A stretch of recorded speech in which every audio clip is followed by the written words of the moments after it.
예, 수업 시작했습니다.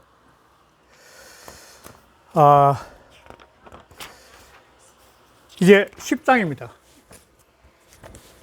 10장.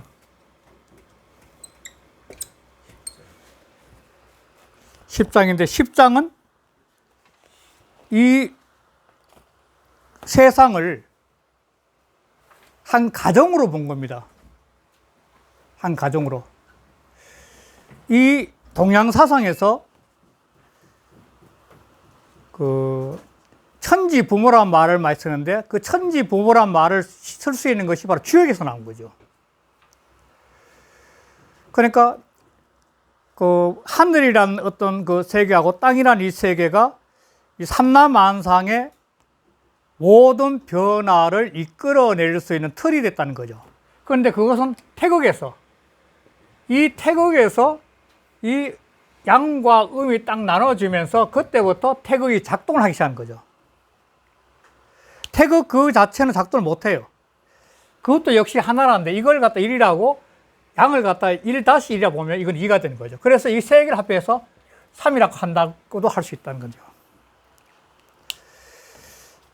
하여간 이 태극이 작동하기 위해서는 바로 양과 음이 있어야 되는데 이 양과 음이 나눠져 가지고 이 사상에서 8개로 오면 건께는 양이 3개가 되고 공께는 음이 3개가 된 겁니다. 이 두 개의 음양이 부모로서 만나 가지고 여기서 이 삼남 삼녀가 나오는데 삼남 삼녀의 대비는 아까 앞에서 몇 이건 만물이에요. 만물 어떻게 보면 만물 같은 거죠.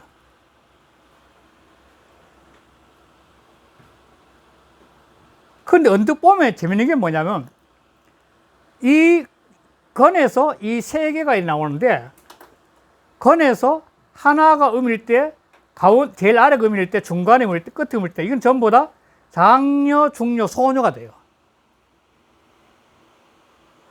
그 다음에 권에서도 이 나와가지고 이 세 개로 나눠지는데 이렇게 권에서 양이 하나 오면 아래서부터 오면 장남이 되고 중간에 중남이 되고 제위에는 삼남이 돼가지고 이 건은 삼녀를 그리는 현상이 되고 권은 삼남을 그리는 현상이 되게요.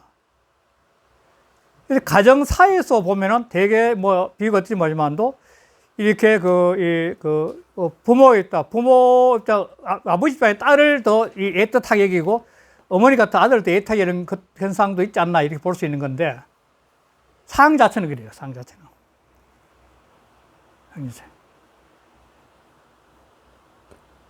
이게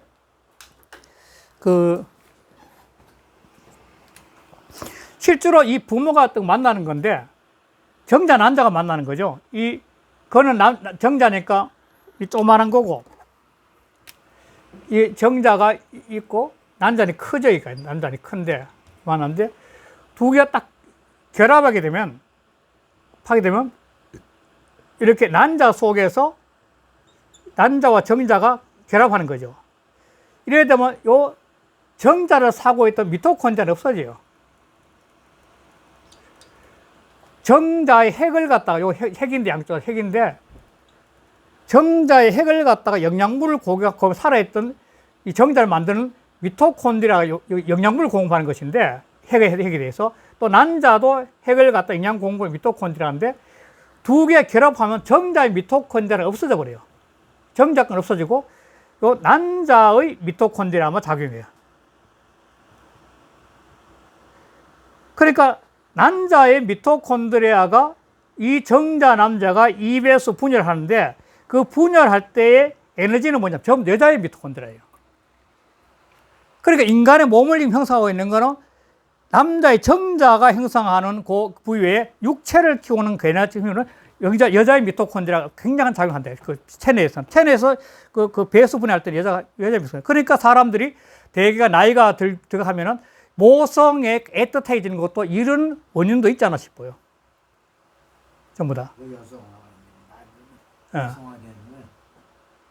예? 나이가 들면 남자는 여성화되고. 예. 그러니까 하여간 이 자체가 갖고 있는 것이 이 인체가 갖고 있는 한 160쪽에 내지 100쪽이 크는데 좀 100쪽이라는 이야기도 많이 나오는데 세포가 100쪽이에요. 100쪽에. 그럼 100조 개의 세포가 공동체 생활한다고 봐야 되겠죠, 사람은. 공동체 생활하는 이 인간의 육체를 전부 다 하나의 일목요연하게 흐리게 만들기 위해서는 뭐가 있냐면 연결망이 필요한데 그게 바로 신경계라는 게 신경계. 이 단세포에서 제일 처음에 단세포가 두 개, 이 미토콘드리아 핵각은 원래는 세포가 두 개예요. 미토콘드리아라는 세포가 있었고 핵이라는 세포가 있었는데 두 개가 이렇게 먹혔는데 소화가 안 돼가지고 공생을 하게 된 거죠. 공생을. 이게 바로 두 개, 이거 두 개 걸면 두 개 세포예요. 미토콘드리아하고 핵하고는. 그런데 이 세포들이 많으니까 이 세포들이 서로가 연결하기 위해서 연결망을 구축하기 위해 신경계예요, 신경계. 사람은 100쪽이 되니까 이 100쪽의 신경을 갖다가 컨트롤하기 위해서는 척추로 올라간 척수신경계를 통해서 내추를 해가지고 머리에서 신경계를 가지고 컨트롤 박사가 된 거죠. 이러면서 전체를 컨트롤해 가는 거죠. 그 일목요연하게. 그래서 사람이 행복하다는 것은 어떤 한 부위가 아니라 이 100쪽의 세포가 전부 다 공동체 생활을 잘해야만 행복한 거죠, 어떻게 보면. 근본적으로. 그런데 그걸 잘할 수 있는 방법이 뭐냐면 사람이 긍정적이고 늘 긍정적이고 그 남한테 사랑을 베풀고 끊임없이 남 배를 하면 내 몸에서 굉장히 긍정적 에너지가 많이 나온대요. 보통 행복 4대 호르몬이 있잖아요. 행복에 대한 4대 호르몬. 제일 한 게 엔도르핀, 뭐 도파민, 옥시토신, 세로토닌 이런 것들인데 되게 4대 이런 호르몬이 나오면 사람이 굉장히 행복하다는 겁니다. 그러면 긍정적으로 변하고 삶 자체를 바라보는 시야가 굉장히 행복과 긍정적으로 변하죠. 그러나 부정적이고 남 미워할 것 같으면 뭐 나오냐면 코티솔이라는 게 코티솔. 코티솔이란 이 호르몬이 있는데 아까 그거는 행복 4대 원칙이지만 이거는 코티솔이라는 건데 이거는 어떤 거냐면 사람이 스트레스 너무너무 받기나 너무너무 막 미워해가지고 막 칸을 품고 있으면 그게 몸이 해로우니까 그 해마가 그런 연상을 못하게 이렇게 덮어가지고 작동을 자꾸 이렇게 가려져요. 구름기시에. 너무 하면 사람 미쳐버리니까. 그런데 그런 것이 코티솔이 구름이 안 거치고 계속 내에 남아있어 뭐가 되냐면 우울증이 와요. 우울증이. 우울증인 사람은 앞에서 행복 4대 원소인 이 행복 4대 원소가, 호르몬이 이게 잘 작동이 안 되는 거예요, 작동이. 그리고 코티솔 같은 이렇게 돼요. 그러면 심지어는 어떻게 코티솔 나가 늘 부정적이고 남 미워하고 막 한을 품고 있으면은 이 덮고 있는 것이 우울증이 올 뿐만 더 나가서는 치매가 온다는 거예요. 다시 말해서 이 해마가 작동을 못해서 코티솔 치매라는 게 있다는 거예요. 젊은 사람도 온답니다, 코티솔이. 너무너무 남 미워하면은. 그 치매가 온다는 거예요. 그러니까 이게 전부 다 이 아까 전도 이 뇌라는 어떤 신경계들이 작용해가지고 행복하면 전체 몸이 아주 피어가지고 편안해지면서 모든 만물과 편하게 교감하면서 행복감을 느끼고 바깥을 바라보는 시야도 보이는데 부정적이면 스스로 망신다는 거죠. 이야기가 너무 빗나갔지만 또 하여간 이 부모가 만나가지고 이 핵분열을 해가지고 이 인간이 태어나는데 계좌가 태어나는데 이 지금 현재 10장에 와서는 이 두 개가 만나가지고 모든 그걸 대표를 해가지고 삼남 삼녀가 나오는 이야기를 해가지고 이 우주가 하나의 가족화 현상을 시켜서 8기를 대비시켰다는 겁니다. 이거는 굉장한 의미가 있는 겁니다.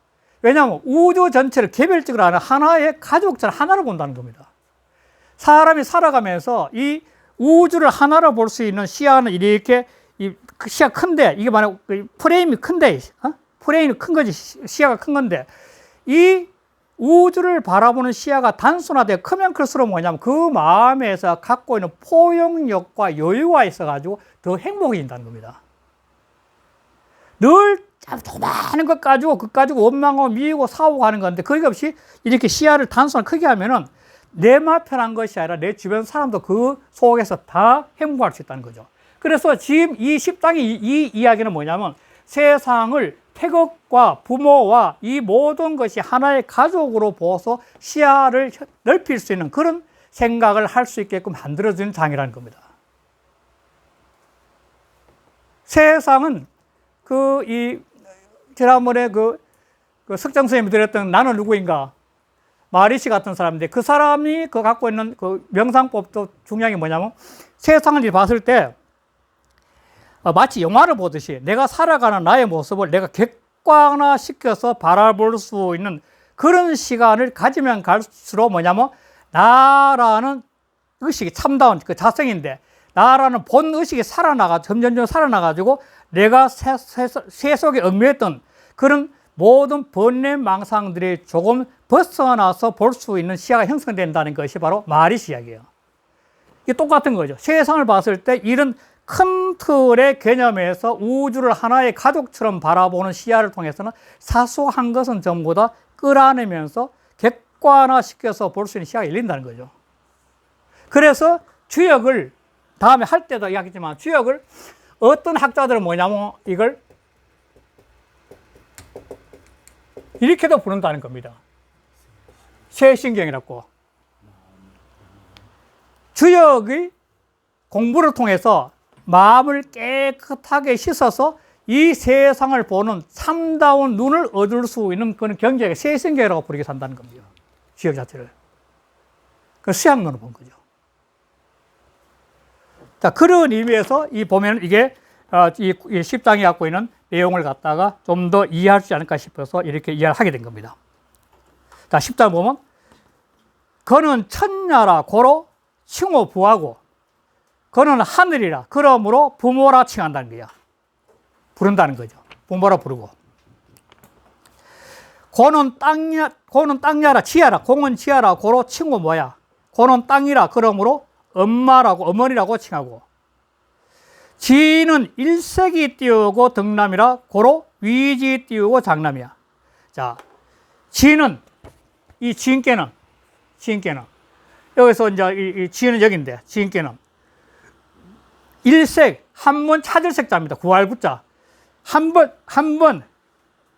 찾아서 그래 음묘에서 권에서 양 하나를 찾아가지고 그래서 남자가 되었는데 낮았는데 그러므로 위지 장남 불렀다. 장남 불렀다. 소는 일색이 띄우고 덕녀라 고로 위지 장녀라. 손께는 이 대비된 손께는 여기 나온 손께는 건괴에서 하나를 찾아가지고 하나를 구해서 그래서 덕녀 여자를 어떻게 해서 그러니까 이 효에서는 하나가 강하고 두 개는 약한 겁니다. 두 개는 약하고 하나는 강한 겁니다. 하나가 두 개를 갖다 지배하니까 일효 따리가 강한 겁니다. 원래 일효가 음효가 강하고 양효가 강한 거죠. 요거는 양효가 강하고 음효가 약한 거죠. 하나가 강한 겁니다. 상징은 하나에 하나. 그래서 이거는 등에 고로 장애라 제일 밑에 있기 때문에 장애가 돼. 위에 올라가는 거예요. 주역은 아래에서 위로 올라가는 거거든. 아래에서 위로 올라가니까. 그 다음에 두 번째 감은 재색이 띄우고 덕남이라 고로 위지 중남이야. 두 번 찾아서 두 번째 이렇게 공께에서 두 번 찾아서 나서 남자를 뒀어. 남자에서 그 관계들이가 그러므로 위지 중남이라 중남이야. 관계 권에서 가운데 남자 양을 얻은 거죠. 중남이라. 그 다음 리는 재색이 띄우고 덕녀라 고로 위지 중녀라.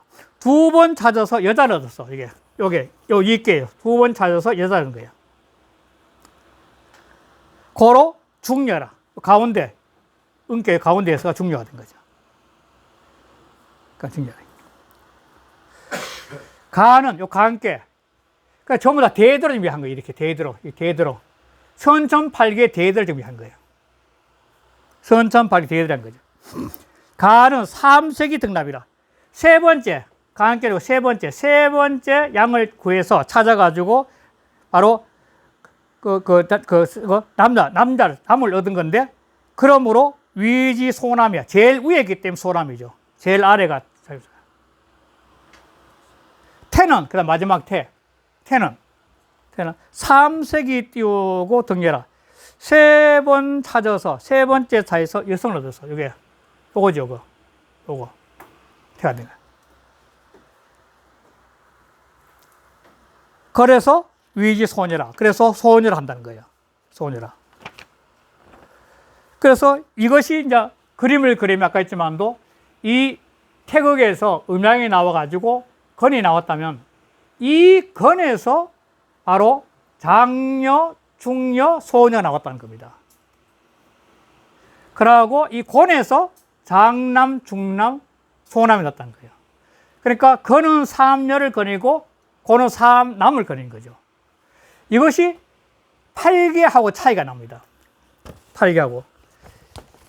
팔계는 여기서 어떻게 했냐면 이 건에서 여기서 이렇게 제일 처음에 여기서 이렇게 두 개 나오고 이렇게 두 개 나오고 이렇게 두 개 나오고 이렇게 두 개 나오거든. 그럼 요게 세 개 하면 요거 되고 여기서 건이 하나 딱 들어가면은 다르잖아요. 여기서 이렇게 나왔다가 또 여기서 이렇게 되고 여기서 또 이렇게 되면 여기서 또 나와서 여기에서 이렇게 했다가 양이 되고 또 여기서 음이 되고 이렇게 나는 거예요. 이렇게 팔개를 만들 때는 팔개를 만드는 부분 요 속에 음양, 요 속에 음양, 요 속에 음양, 요 속에 음양. 이것도 쉽게 하면은 바로 이렇게 있는데 여기서 양이 오는 경우가 있고 음이 오는 경우가 있죠. 음양이 이렇게. 항상 요거는 요 자체에서 음양이 이렇게 두 개 나오는 거, 두 개가. 요도 역시 두 개가 이렇게 바뀌는 거죠. 팔개는 이렇게 분리가 되는데 한 가정으로 봤을 때는 이렇게 건 속에 삼녀, 곤 속에 삼남이 있다고 이렇게 딱 요거 때문에 나눠진 거죠. 팔개를 나눈 보면 지난번에 확실히 아셨죠, 팔개는. 팔개는 무조건 태극에서 음양이 있고 사상도 똑같은 이 양 두 개에다가 양이 음이 오는 경우가 있고 또 음 두 개에다가 양이 오는 경우가 있을까. 요 또 음양으로 바뀌어요. 음양. 또 요것도 음양이 두 개야. 또 음양 이렇게 된 거죠. 또 여기에서 또 다시 음양 이렇게 바뀌죠. 음양, 양음 이렇게 된 거죠. 또 여기에서도 역시 양음 이렇게 된 거죠. 요거 나누면은 이렇게 됐던 건데 여기서 양이 오는 경우가 있고 이렇게 음이 오는 경우가 있다는 거예요. 이렇게 바뀌는 거죠. 음양으로 바뀌는 거죠. 그러나 이게 한 가정으로 봤을 때는 이렇게 건 속에 삼녀가 등장하게 되고 곤 속에 삼녀가 등장하면서 바뀌어진다는 겁니다. 그런데 이게 이 전반적으로 이 한 가정사를 갖다 이렇게 생각해 보면 가족 관계를 생각해 보면 상당히 좀 느낌이 있는 그런 글귀가 아닌가 그런 생각을 하게 됩니다. 문제가. 하여간 이렇게 해서 일단은 그 10장까지 끝났는데 다음 주 이제 11장을 하는데 11장은 이게 굉장히 상징성에 대한 문제인데 상징 문제인데 이 11장을 다음 주에 끝내고 그리고 곧바로 그 다음 주에 9월 둘째 주부터는 바로 주역 봉정을 들어가는데 주역 봉정을 들어가실 때는 갖고 있는 책에서 이 역전서하고 역전서가 두 가지 있습니다. 역서가 있고 역전서가 있는데 주역서가 있는데 그 두 개는 한번 읽어보고 오시는 게 좋지 않을까. 그러니까 정의천의 그 서가 있고 그 다음에 작가 미상이라는데 옛날에 추자가 썼다는데 지금 현재 작가 미상이라는데 작가 미상인 서가 있어요. 그 서가 좋아요. 그 두 개의 서를 한번 읽어보고 오시는 게 저는 좋을 것 같습니다. 그래, 그 사이 시간이 있으니까 그렇게 하면서 다음 주는 시간이 길든 짧든 간에 11장을 하고 끝내겠습니다. 네, 오늘 이렇게 하겠습니다. 네, 감사합니다. 네. 네.